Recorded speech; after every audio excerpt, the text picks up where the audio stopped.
कभी एक ऐसा समय था जब मनुष्य अपने ही क्रोध, दुख और भेदभाव में उलझा हुआ था। तब एक शांत कदम इस धरती पर चला, जिसने तलवार नहीं उठाई, बल्कि समझ और करुणा का दीप जलाया।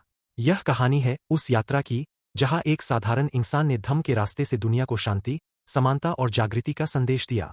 आइए, बुद्ध की उस प्रेरणादायक यात्रा को महसूस करें, जो आज भी हर दिल को बदलने की ताकत रखती है।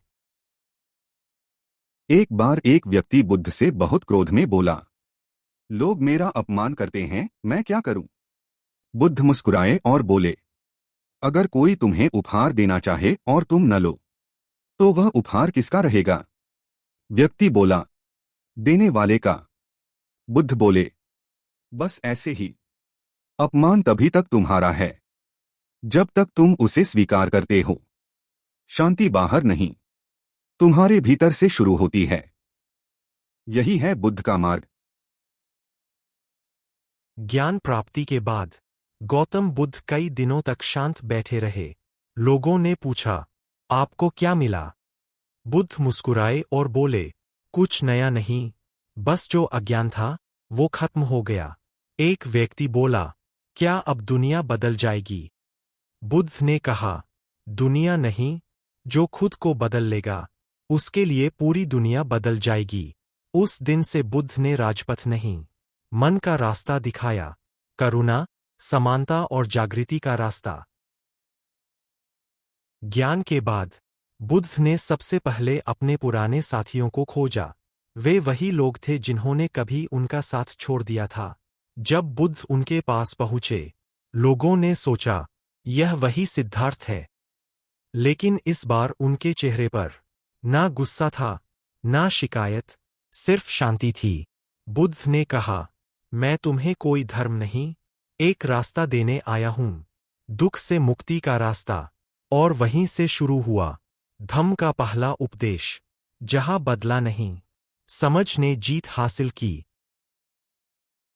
पहला उपदेश देने के बाद बुद्ध का संदेश धीरे धीरे दूर दूर तक फैलने लगा।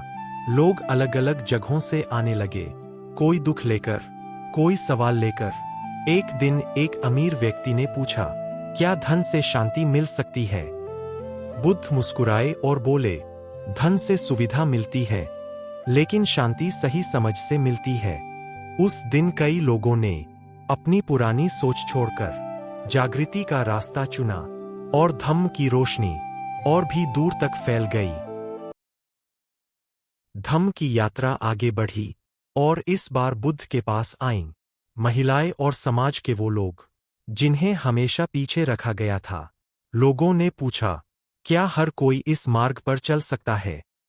बुद्ध ने शांत स्वर में कहा, धम्म किसी जाति या लिंग का नहीं, यह हर उस व्यक्ति का है जो समझ और करुणा चाहता है। उनके इन शब्दों ने कई बंद दरवाजे खोल दिए, और पहली बार बराबरी की रोशनी हर दिशा में फैलने लगी। धीरे धीरे धम्म की रोशनी दूर तक फैलने लगी। अब बुद्ध के पास सिर्फ आम लोग ही नहीं, राजा और बड़े व्यापारी भी आने लगे। एक दिन एक शक्तिशाली व्यक्ति ने पूछा, अगर मेरे पास सब कुछ है, तो भी मन खाली क्यों लगता है? बुद्ध मुस्कुराए और बोले, संपत्ति शरीर को सुख देती है, लेकिन संतोष मन को शांति देता है।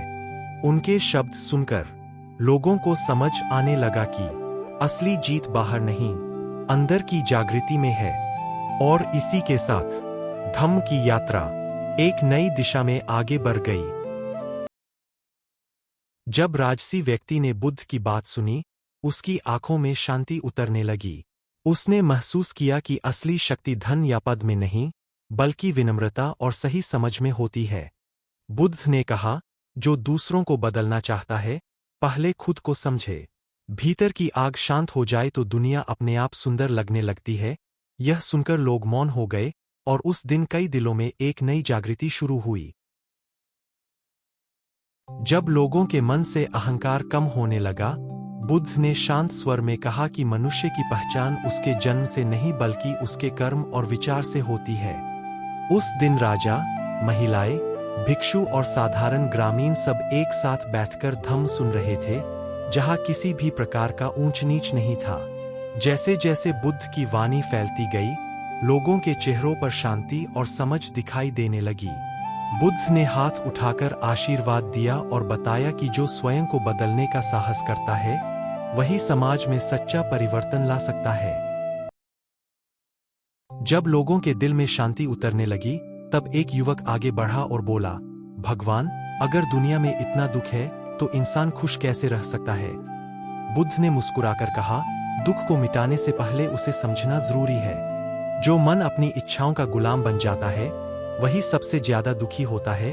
यह सुनकर युवक चुप हो गया और पहली बार उसने अपने अंदर झांकने की कोशिश की। बुद्ध ने समझाया कि जागृति कोई चमत्कार नहीं, बल्कि हर दिन सही सोच और सही कर्म से बनने वाला मार्ग है। उस दिन कई लोगों ने यह महसूस किया कि सच्ची खुशी बाहर नहीं, अपने मन को शांत करने में है। ज्ञान सुनने के बाद भी एक शिष्य के मन में कई सवाल थे। वह अकेला बैठकर सोच रहा था कि शांति कैसे मिलेगी। बुद्ध उसके पास आए और शांत स्वर में बोले, अपने विचारों को समझो, क्योंकि वही तुम्हारी दुनिया बनाते हैं। धीरे धीरे उसके चेहरे की बेचैनी खत्म होने लगी और उसकी आंखों में समझ की चमक आ गई। उस दिन उसने जाना कि सच्ची ताकत बाहर नहीं, बल्कि अपने शांत और जागृत मन में होती है। बुद्ध की शिक्षा केवल शब्दों तक सीमित नहीं रही। लोगों ने उसे अपने जीवन में उतारना शुरू किया। किसी ने क्रोध छोड़ा, किसी ने अहंकार और किसी ने भेदभाव। धीरे धीरे वही समाज, जो पहले उलझा हुआ था, शांति और करुणा की ओर बढ़ने लगा। बुद्ध ने सिखाया कि सच्चा परिवर्तन तभी होता है जब इंसान पहले खुद को बदलता है, और उसी बदलाव से एक नया, शांत समाज जन्म लेता है। बुद्ध की शिक्षा सिर्फ सुनने के लिए नहीं थी, बल्कि जीवन में अपनाने के लिए थी। जब लोगों ने क्रोध की जगह करुणा को चुना, तो गांव में शांति फैलने लगी। अमीर गरीब, स्त्री पुरुष सब एक साथ बैठकर सीखने लगे कि सच्ची ताकत दूसरों को हराने में नहीं, बल्कि खुद को समझने में है। यही वह क्षण था जब धम्म सिर्फ शब्द नहीं रहा, बल्कि लोगों के जीवन का मार्ग बन गया। गौतम बुद्ध ने कभी चमत्कार नहीं दिखाए। उन्होंने बस इंसान को इंसान की तरह जीना सिखाया। जब लोगों ने उनकी शिक्षा को अपने जीवन में उतारा, तो गांव में शांति आ गई, दिलों से भय मिट गया और समाज में समानता जन्म लेने लगी। बुद्ध चले गए, लेकिन उनका धम्म लोगों की सोच, कर्म और जीवन का मार्ग बन गया। यही सच्ची जागृति है। बुद्ध चले गए, लेकिन धम्म का प्रकाश आज भी हमारे रास्ते को रोशन करता है। जब भी जीवन में क्रोध, दुख या भ्रम आए, करुणा, समझ और समानता का मार्ग याद रखना। स्वयं दीप बनो और इस संदेश को आगे बढ़ाओ। नमो बुद्धाय।